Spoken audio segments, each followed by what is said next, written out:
우리 하나님 믿으시죠? 아멘. 네. 하나님을 믿는 사람에게 가장 힘든 순간은 언제일까요?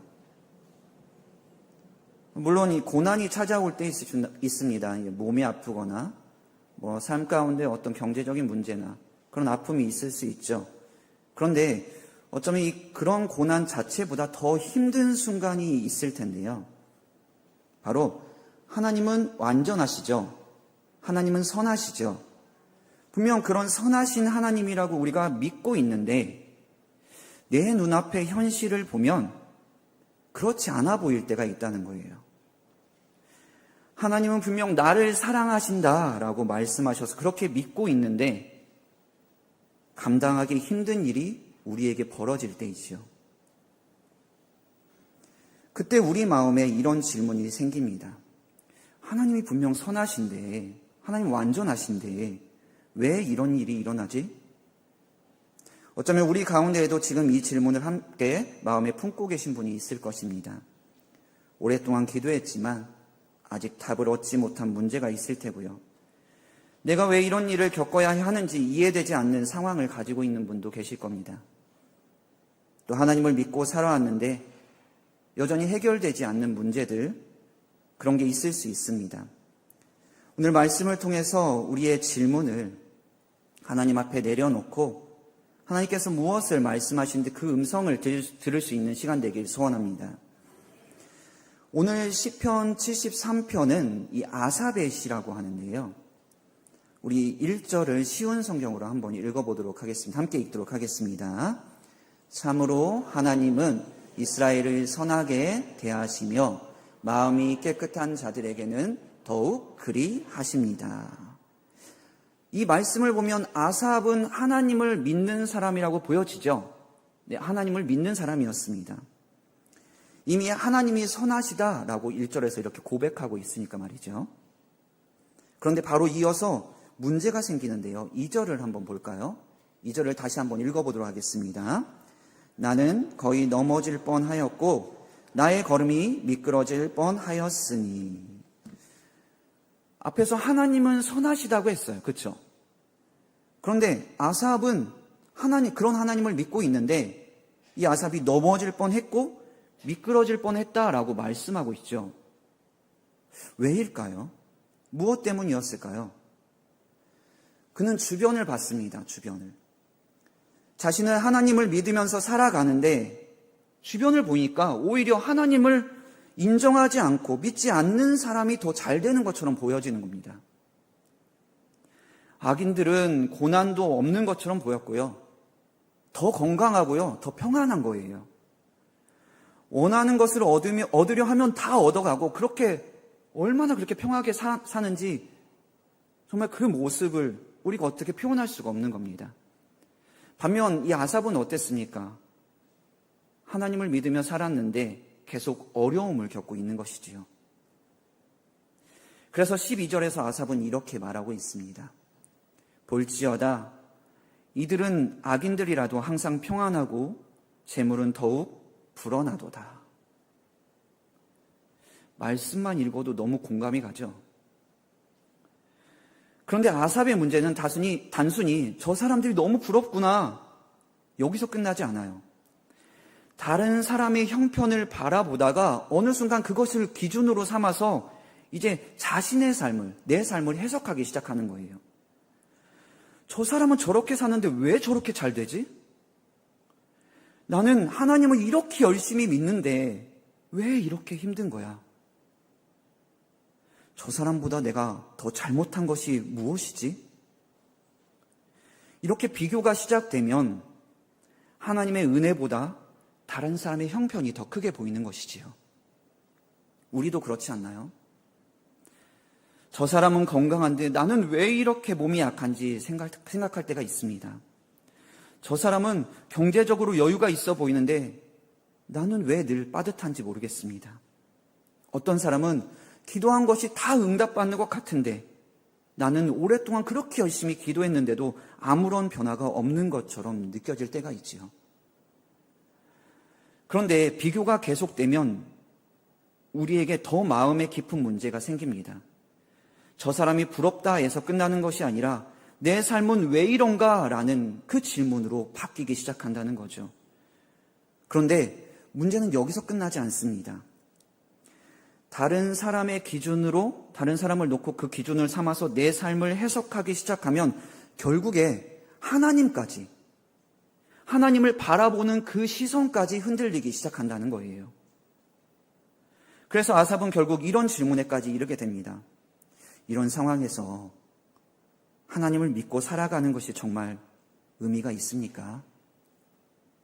13절을 보겠습니다. 내가 내 마음을 깨끗하게 하며 내 손을 씻어 무죄하다 한 것이 실로 헛되도다. 아삽은 허투루 산 게 아니에요. 하나님을 믿으면서 악한 길을 피하려 했고요.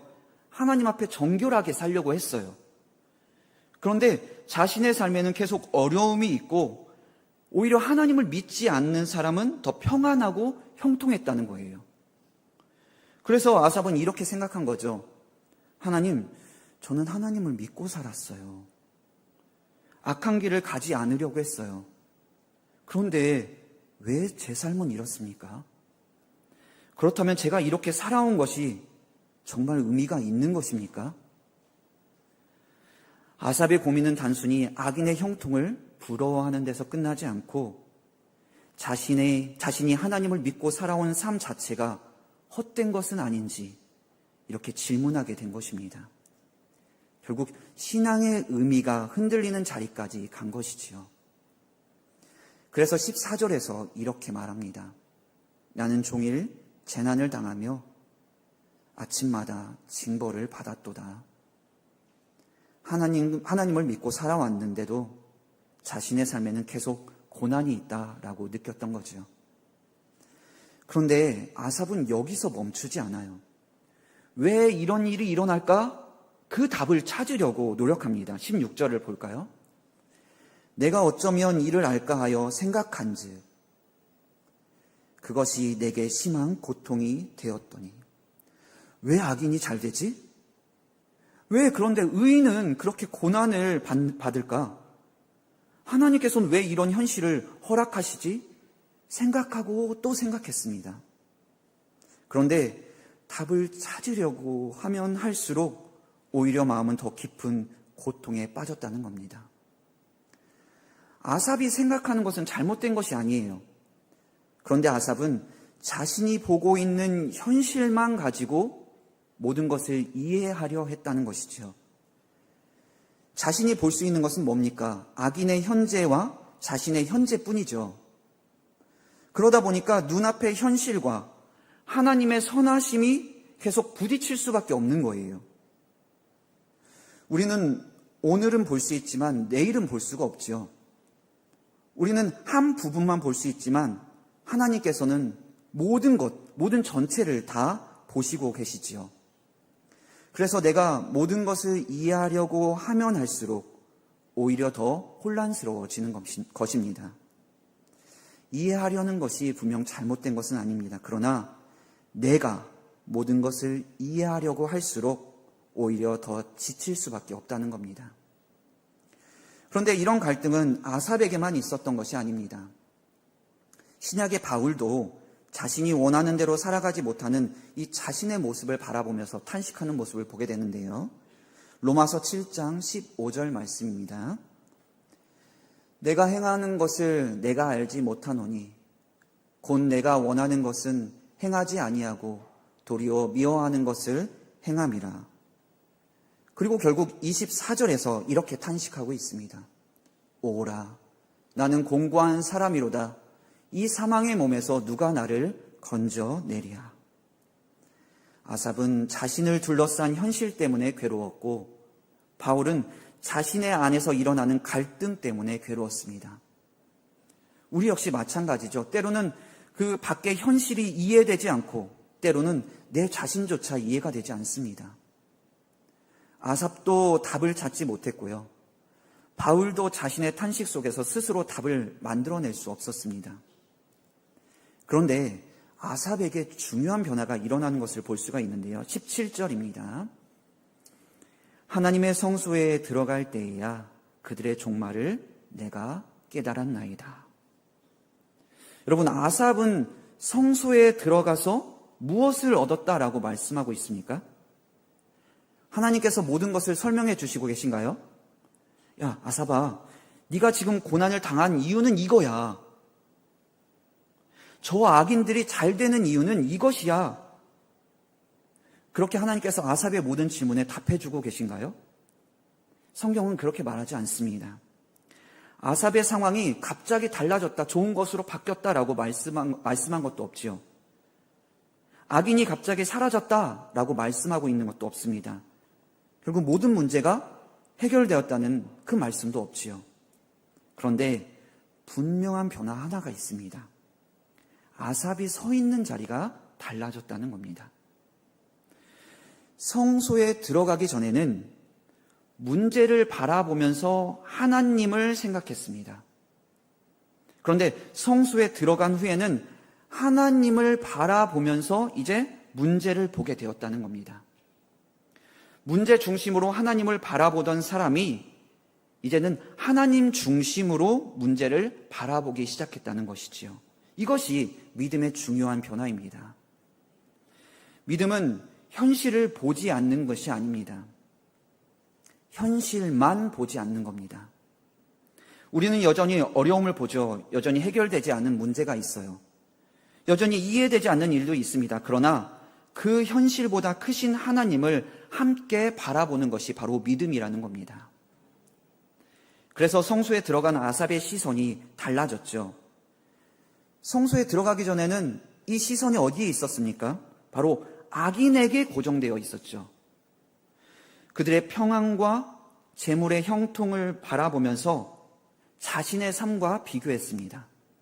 그런데 하나님 앞에 서자 악인의 현재만 바라보던 시선에서 그들의 마지막을 바라보는 그 시선으로 바뀌었다는 것이지요.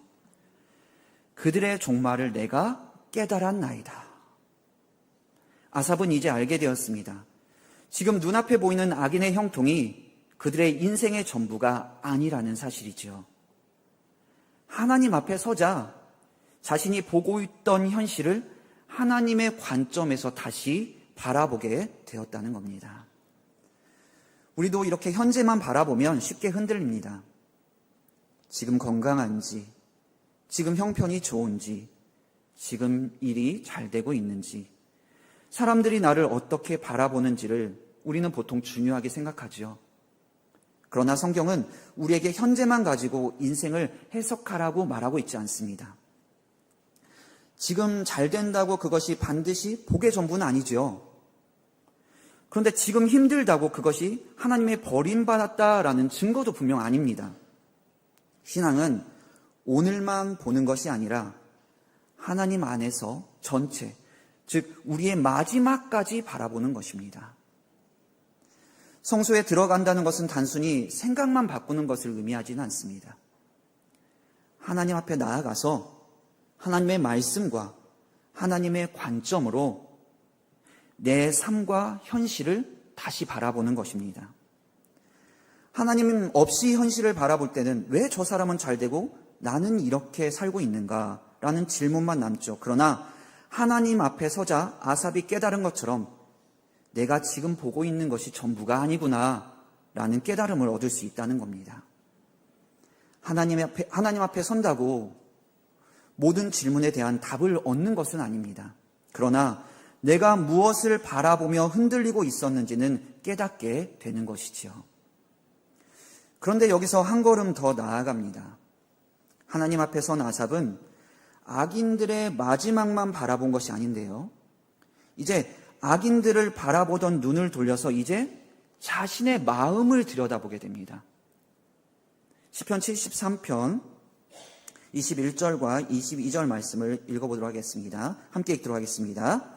내 마음이 산란하며 찔렸나이다. 내가 이같이 우매 무지함으로 주 앞에 짐승이오나. 여기서 아삽의 또 다른 그 변화의 모습을 보게 되는데요. 앞에서 분명 계속 악인이 왜 잘 됩니까? 라고 말하고 있었죠. 그런데 이제는 자신을 보게 돼요. 자신을 돌아보게 되죠. 내 마음이 산란했습니다. 내가 잘못 생각했습니다. 내가 너무 좁은 시야를 가지고 있었습니다. 하나님 앞에 서자 아삽의 시선은 먼저 현실을 다르게 보기 시작했고요. 이어서 자기 자신을 다르게 보기 시작한 것입니다. 하나님께 가까이 가면 다른 사람의 문제가 더 크게 보이는 것이 아니라 내 마음이 먼저 보이기 시작하는 겁니다. 아삽은 자신의 마음을 돌아보면서 자신이 얼마나 깊이 흔들렸는지를 깨닫게 되지요. 하나님을 믿는 자신이 악인의 형통을 부러워하고 그것을 기준으로 자신의 삶을 판단하며 하나님께서 하시는 일까지 의심하고 있었다라는 것을 알게 된 겁니다. 우리도 하나님 앞에 나아가면 이런 비슷한 경험을 하게 됩니다. 다른 사람의 잘못만 보이는 것이 아니라 내 안에 있는 교만과 욕심과 불평, 그리고 하나님을 온전히 신뢰하지 못했던 마음이 보이기 시작한다는 거죠. 하나님 앞에 선다는 것은 하나님의 뜻만 알아가는 것이 아닙니다. 하나님의 빛 앞에서 내 모습을 정직하게 바라보는 것이지요. 그래서 우리는 그때 하나님 앞에서 이렇게 고백하게 됩니다. 주님, 제 마음이 흔들렸습니다. 제가 잘못 생각했습니다. 저를 불쌍히 여겨 주시옵소서. 아삽은 바로 그 자리에서 자신의 연약함을 인정한 것이지요. 그런데 놀라운 것은 그 다음입니다. 이런 자신의 연약함을 발견한 바로 그 자리에서 자신을 붙들고 계신 그 하나님의 손을 발견한 것이에요. 시편 73편 23절입니다. 함께 읽도록 하겠습니다. 내가 항상 주와 함께하니 주께서 내 오른손을 붙드셨나이다. 아삽은 내가 하나님을 끝까지 붙들었다라고 고백하고 있는 거 아니죠. 내가 믿음을 끝까지 지켜냈다라고 자랑하고 있는 것도 아닙니다. 그는 이렇게 고백하고 있죠. 주께서 내 오른손을 붙드셨나이다. 사랑하는 성도님들, 우리가 하나님을 믿는 것보다 먼저 기억해야 할 것이 있습니다. 우리가 하나님을 붙들고 있는 것이 아니라 하나님께서 먼저 우리를 붙들고 계신다는 사실입니다. 아삽은 자신이 한 번도 흔들리지 않았다고 말하지 않고 있죠. 오히려 앞에서 보았듯이 그는 거의 넘어질 뻔했고요. 마음이 산란했고요. 하나님을 믿고 살아온 것이 헛된 것처럼 느꼈습니다. 그런데 바로 그런 아삽을 하나님께서 붙들고 계셨다는 거죠. 아삽이 하나님을 완벽하게 붙들었기 때문에 하나님께서 붙드신 것이 아닙니다. 아삽이 흔들리지 않았기 때문에 하나님께서 붙드신 것도 아니지요. 아삽이 흔들리고 있을 때도 하나님은 그의 손을 놓지 않으셨다는 겁니다. 이것이 우리에게 얼마나 큰 위로가 되는지 모르겠습니다. 우리도 살아가면서 흔들릴 때가 있죠. 믿음이 약해질 때도 있고 기도하면서 마음이 무너질 때가 있습니다. 하나님께서 왜 이렇게 하시는지 이해가 되지 않을 때도 많습니다. 그러나 우리의 흔들림이 하나님의 신실하심을 흔들 수는 없다는 겁니다. 내가 하나님을 붙드는 손은 약해질 수 있어요. 그러나 나를 붙드시는 하나님의 손은 절대 약해지지 않습니다. 그래서 하나님께서는 이사야 46절 4절에서 이렇게 말씀하고 있습니다. 너희가 노년에 이르기까지 내가 그리하겠고 백발이 되기까지 내가 너희를 품을 것이라. 내가 지었은즉 내가 업을 것이요 내가 품고 구하여 내리라. 하나님께서 네가 끝까지 나를 붙들어라 라고만 말씀하고 계신 것이 아닙니다. 내가 너를 품겠다. 내가 너를 업겠다. 내가 너를 구하여 내리겠다. 하나님께서 우리의 인생을 끝까지 책임지시겠다라고 약속해주고 계신 것입니다. 그러므로 사랑하는 성도님들, 오늘 우리의 믿음이 얼마나 강한지를 바라보기보다 나를 붙드시는 하나님의 손을 바라보시기 바랍니다. 내가 하나님을 놓칠까 두려워하기보다 하나님께서 나를 놓지 않으신다는 사실을 믿으시기 바랍니다. 하나님은 우리의 손을 놓지 않으십니다. 그렇다면 이 말씀이 우리의 삶에서는 어떻게 나타날까요? 특히 건강의 문제를 만났을 때 그렇죠. 갑자기 병원에 가게 되고 검사를 받아서 그 결과를 기다리고 치료를 받게 됩니다. 가족들도 기도하고요. 교회도 함께 기도합니다. 하나님 고쳐주십시오. 좋은 결과를 주세요. 하나님 치료가 잘 되게 해주세요. 그런데 기도했는데도 상황이 생각처럼 달라지지 않을 때가 있지요. 그때 우리는 다시 묻게 됩니다. 하나님 왜 아직도 이런 일이 계속됩니까? 제가 언제까지 이 시간을 지나가야 합니까? 우리는 그 답을 알지 못할 수 있습니다. 앞으로의 내 삶이 어떻게 될지 알지 못할 수도 있지요. 그런데 바로 그때 오늘 말씀이 우리에게 들려옵니다. 주께서 내 오른손을 붙드셨나이다. 내가 언제 나을지는 알지 못할 수 있어요. 앞으로 내 삶이 어떻게 될지도 알지 못할 수 있고요. 그러나 한 가지는 믿을 수 있습니다. 하나님께서 지금도 나를 붙들고 계십니다. 문제가 해결되었다는 고백이 아니죠. 모든 이유를 알게 되었다는 고백도 아닙니다. 답을 알지 못하는 가운데서도 나를 붙드시는 하나님을 신뢰한다라는 고백인 것입니다. 이것이 바로 답보다 하나님을 붙드는 믿음인 것이지요. 그런데 여기서 한 가지 질문이 생깁니다. 정말 하나님께서 나를 붙들고 계신다는 것을 어떻게 알 수 있습니까? 이 질문에 대한 대답을 우리는 바울을 통해서 볼 수 있는데요. 로마서 8장 31절 말씀입니다. 그런즉 이 일에 대하여 우리가 무슨 말하리요? 만일 하나님이 우리를 위하시면 누가 우리를 대적하리요? 바울은 분명하게 선언하고 있죠. 하나님이 우리를 위하신다. 그런데 그 확신의 근거가 무엇이라고 말하고 있냐면 그 다음 절에서 보여주고 있는데요. 32절입니다. 자기 아들을 아끼지 아니하시고 우리 모든 사람을 위하여 내주시니가. 우리는 하나님의 사랑을 확인할 때 자꾸 그 상황을 보게 됩니다. 하나님이 나를 사랑하시면 왜 이런 일이 생기지? 하나님이 나와 함께 하신다면 왜 기도한 것이 이루어지지 않는 거야? 그런데 바울은 우리의 시선을 현재의 상황이 아니라 십자가로 돌리고 있는 것이지요. 하나님께서 우리를 사랑하시는지 알고 싶다면 우리의 형편을 보아서는 안 됩니다. 하나님께서 이미 나를 위해서 무엇을 하셨는지를 바라보아야 한다는 것이지요. 하나님께서는 자기 아들을 아끼지 아니하시고 우리를 위해 내어 주셨습니다. 하나님의 사랑은 우리의 형편에 따라 달라지는 것이 아닙니다. 십자가에서 이미 확증된 사랑인 것이지요. 그러므로 형편이 좋다고 하나님께서 더 나를 사랑하시는 것도 아니고요. 형편이 어렵다고 하나님께서 나를 떠나신 것도 아닙니다. 하나님의 사랑을 판단하는 기준은 상황이 아니라 바로 십자가라는 것이지요.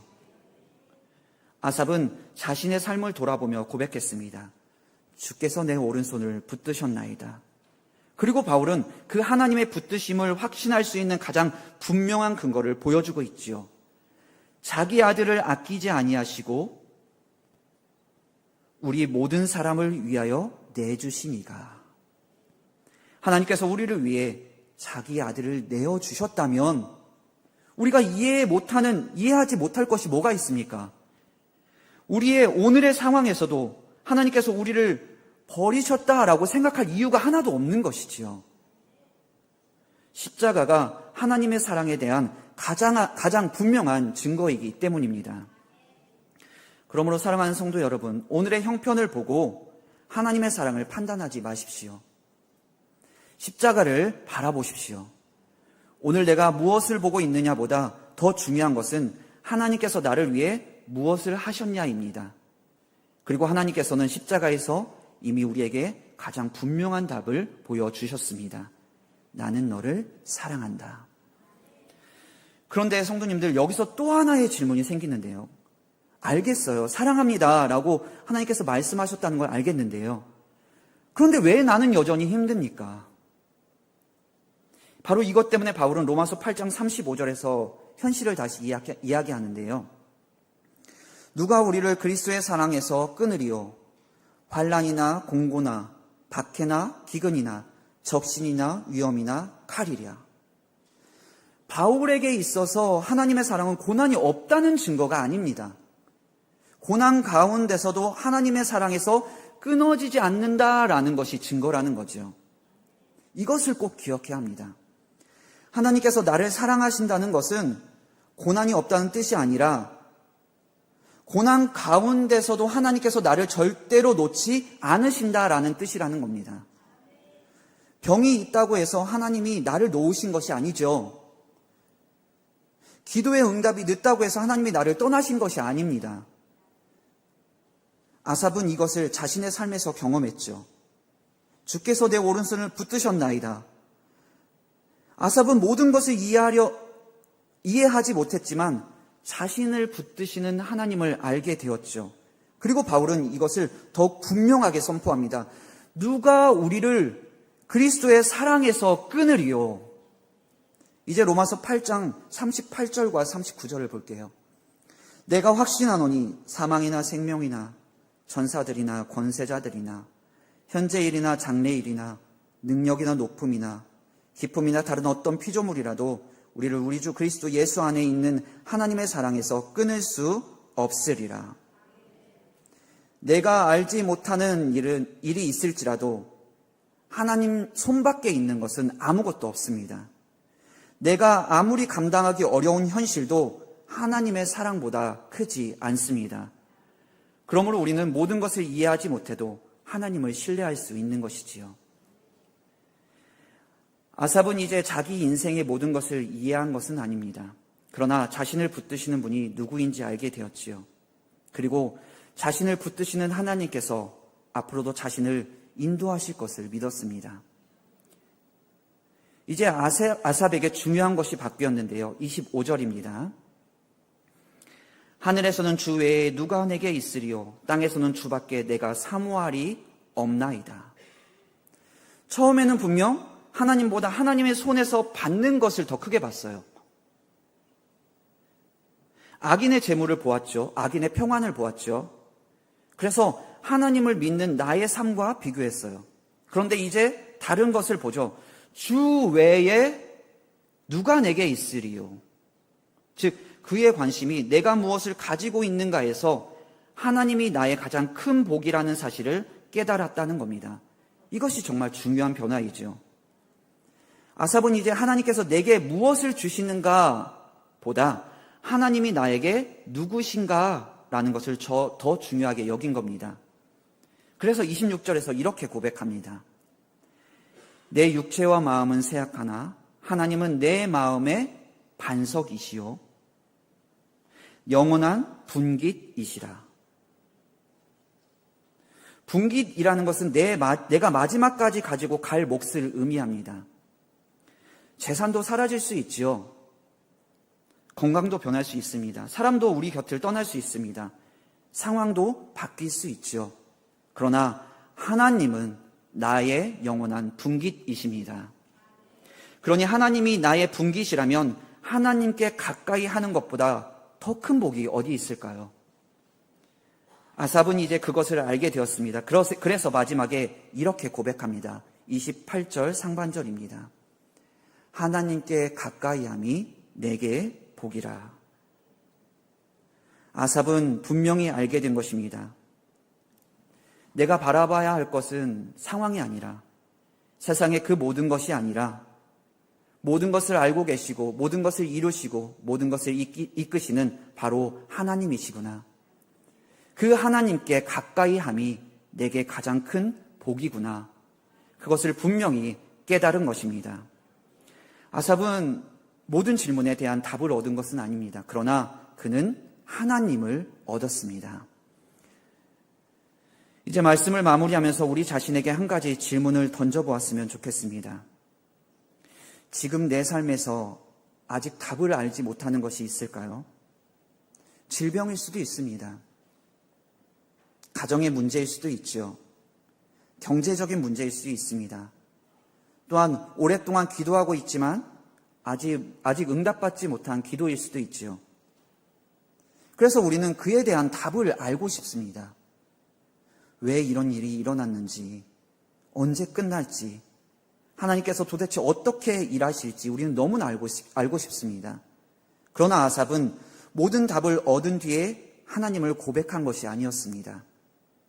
모든 것을 이해하게 된 것도 아니었죠. 다만 하나님의 성소에서 자신의 시선을 다시 하나님께 돌렸고 자신을 붙드시는 하나님을 바라보았던 것이지요. 그래서 그의 마지막 고백이 이렇게 바뀌었죠. 하나님께 가까이함이 내게 복이라. 이것이 오늘 우리에게 주시는 믿음의 고백이 되기를 바랍니다. 아직 답을 알지 못해도 괜찮습니다. 하나님께서 우리의 모든 질문을 아시기 때문이죠. 내가 내일을 알지 못해도 괜찮습니다. 왜냐하면 그 모든 내일도 하나님께서 아시기 때문입니다. 그리고 무엇보다 우리의 손이 하나님을 붙드는 것보다 먼저 하나님의 손이 우리를 붙들고 계시기 때문이지요. 그러므로 답을 찾는 것보다 하나님을 찾으십시오. 문제의 해결만을 기다리기보다 하나님을 기다리십시오. 우리의 참된 복은 모든 문제가 해결된 삶에 있는 것이 아니라 문제가 아직 남아있는 순간에도 하나님이 나의 하나님이십니다라는 것을 아는 데 있습니다. 우리의 삶이 마지막까지 이 고백을 붙들 수 있기를 바랍니다. 하나님께 가까이함이 내게 복이라. 이 고백을 마음에 품고 답보다 하나님을 붙들며 살아가는 우리 모두가 되시길 주님의 이름으로 축원합니다. 함께 기도하도록 하겠습니다.